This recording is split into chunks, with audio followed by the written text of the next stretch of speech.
What's up, everybody? Welcome to another episode of China Update, where I provide you guys with the most up-to-date political, economic, and geostrategic analysis on the world's number 2 economy. My name is Tony. Let's jump in. Happy Thursday, everybody. First up, let's discuss the most important bilateral relationship in the world today, that's between the United States and China. Conclusive data and analysis for the US-China Phase 1 trade deal are in. We remember, of course, this was the agreement signed during the Trump administration, and what we have known for well over a year about this agreement is now official. China dramatically failed to meet its obligations under the agreement.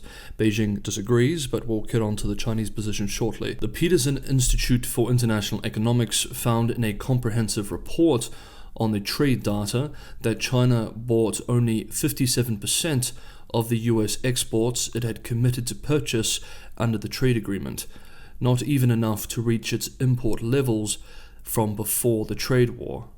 Quote, "Put differently, China brought none of the additional $200 billion of exports Trump's deal had promised." End quote. The Washington-based think tank still argued, however, that several of the elements of the trade deal should be kept, notably China's commitments to remove technical barriers to US farm exports, respect intellectual property, and open up its financial services sector.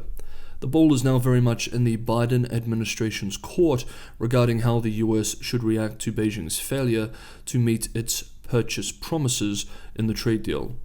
On yesterday, US Chamber of Commerce officials said that the Biden administration is considering a range of options if talks over China's unmet Phase 1 purchasing commitments fail, including a new trade investigation that could lead to new tariffs. Quote, "But should those talks not succeed in meeting the terms of the agreement, then I do think that there are vehicles by which the administration can consider taking further action. The administration is considering a range of options, and we're not endorsing any of these options at this time. That could include, obviously, a 301 action and issues like that." End quote. Unsurprisingly, actors in Beijing have praised China's efforts under the trade deal, with one former PRC Ministry of Commerce think tank head expressing that considering the pandemic, the results were, quote-unquote, very good, and that China missing targets is actually the fault of the United States. Quote, "The implementation of any agreement requires both parties to cooperate with each other. The supply chain in the US is in shambles, and ports are unable to ship goods. China has done its best and has imported as much as it could and should have." End quote.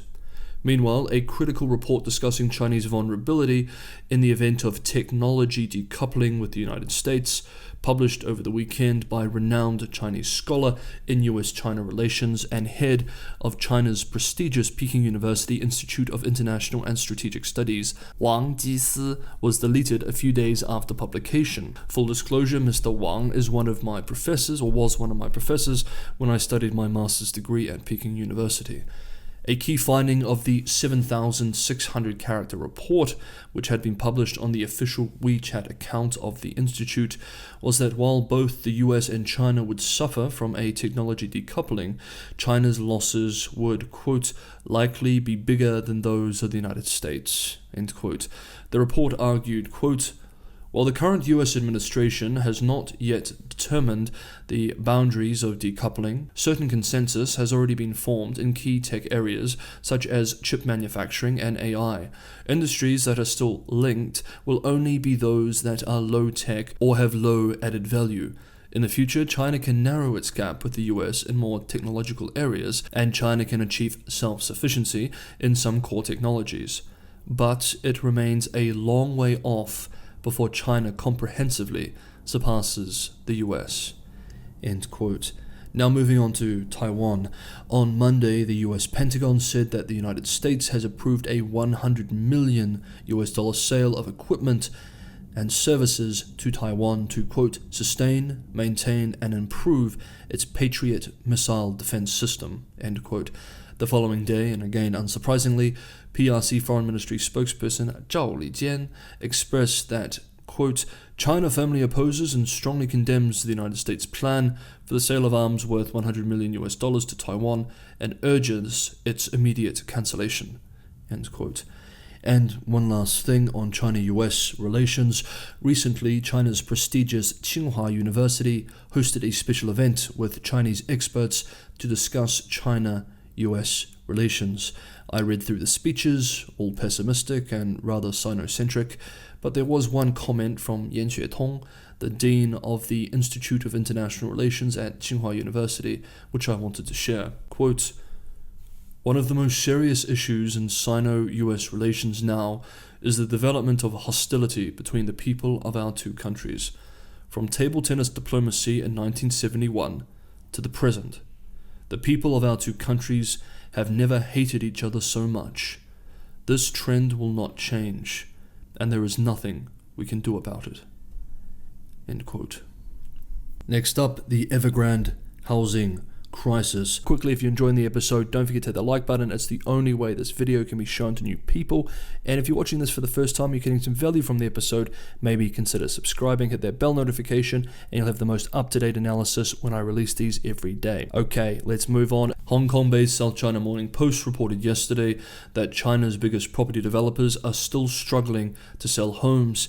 Many now are facing crisis and even collapse. Speaking to the publication, the director of eHouse China Research and Development Institute expressed, quote, "Diminishing home sales will deteriorate the situation further for the developers as it dries up their funding channels. They can neither make more money from selling properties nor borrow money from issuing bonds or get loans." End quote. We've been following this crisis day by day for months now, and I think we would largely agree with these points. We recall that according to the China Real Estate Information Corporation, the collective sales volume of China's top 100 developers fell 41% in January from last year to 526.6 billion RMB, just shy of $85 billion, widening the slump from the 38% contraction in December. Nomura Holdings, Japan's largest brokerage firm, also expressed this week that contracted sales is the primary cash stream for home buyers in China, and pre-sales account for nearly 90% of new home sales and more than half of developers' funding. In a separate South China Morning Post report, the writers walk us through the major developers facing crisis from collapsing sales. Modern Land China, which also defaulted on an offshore bond in October, reported contracted sales of 691 million RMB in January, 71% lower compared with a year earlier.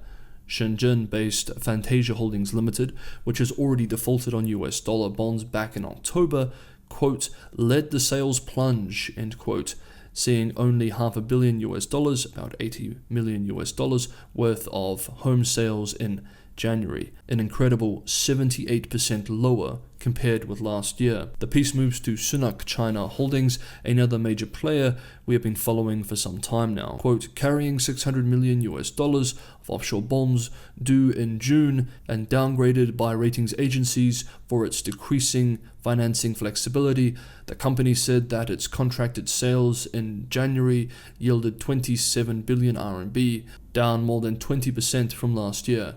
End quote. Foshan-based Country Garden Group, the country's biggest developer by sales, also saw contracted sales in January, down 10%. China Ouyuan Group and Yuzhou Group joined China Evergrande Group, Fantasia, Modern Land, and Kaisa Group Holdings in admitting that they can no longer meet their obligations for US dollar notes. Meanwhile, China Evergrande Group continues to express to anyone still willing to listen to them that everything will be okay. The chairman this week committed delivering 600,000 apartments in 2022 and not selling any through fire sales. He is reported to have expressed to staff at Evergrande, quote, "This is not a chicken and egg question. It has to be first we fully resume work, and then we can restore operation. Then we can repay difficult debt, and then we get out of the woods." End quote. Moody's expressed in a note that Chinese real estate companies still face $30.8 billion in offshore bond payments and just over $30 billion in domestic bonds this year alone. The ratings agency also conservatively estimates that home sales in China will continue to fall by another 5 to 10% this year. Yesterday, we discussed concerns that the Hong Kong outbreak may explode to 10,000 cases a day within 2 weeks. Just 1 day later, the situation has already deteriorated faster than expected. There are also increased concerns now that the outbreak may be used as a pretext for further mainland encroachment into the city. Bloomberg's Hong Kong team reports today that Hong Kong announced a record 1,161 cases on Wednesday, up from 625 just a day earlier, along with about 800 preliminary infections. Quote, officials asked anyone with mild COVID-like symptoms to go to a private doctor to get tested, rather than go to emergency departments in public hospitals, which are being overwhelmed. End quote. The report pointed out that the new instructions overturn advice given less than a week ago. Quote, when the government said residents who tested positive with a home kit should go to accident and emergency units to get an official diagnosis, reflecting the rapid deterioration of the city's virus-fighting capabilities. End quote. Meanwhile, a local university study from yesterday estimated that around 250,000 Hong Kongers will be infected in the city's fifth wave. Quote, with case numbers not reaching their peak until late February or March. End quote. Several commentators have expressed concern that Beijing may view the local government's efforts at containing cases as insufficient and use this as a pretext to further accelerate direct mainland intervention in the special administrative region. Some influential commentators in Beijing, for example, believe they know why Hong Kong is now seeing an outbreak. The reason? Western values. Tian Feilong, a Beijing-based Chinese intellectual, outspoken and influential on Hong Kong issues, wrote in a piece this week, quote, regrettably, Hong Kong did not strictly follow the principle and mechanisms of dynamic zero cases sincerely, end quote. COVID finally broke through the defense because that defense had a, quote, strong Western frame of reference, end quote, and Hong Kong's, quote, epidemic prevention model and standards are of the so-called Western democratic world, end quote. He went on to write, quote, they still hold the old-fashioned mentality of Hong Kong British civil servants who are just taking a job, and at any rate, the basic values, lifestyle, and family interests of them is generally closer to those in the West, end quote. Mr. Tian's implication here being that Hong Kong administrators are simply unable to get the job done. Thus, mainland administrators are required. Hey guys, I'd love to hear what you thought about some of the updates we covered in today's episode, so throw your comments below. Always love hearing from you. Thank you for watching. I'll see you next time.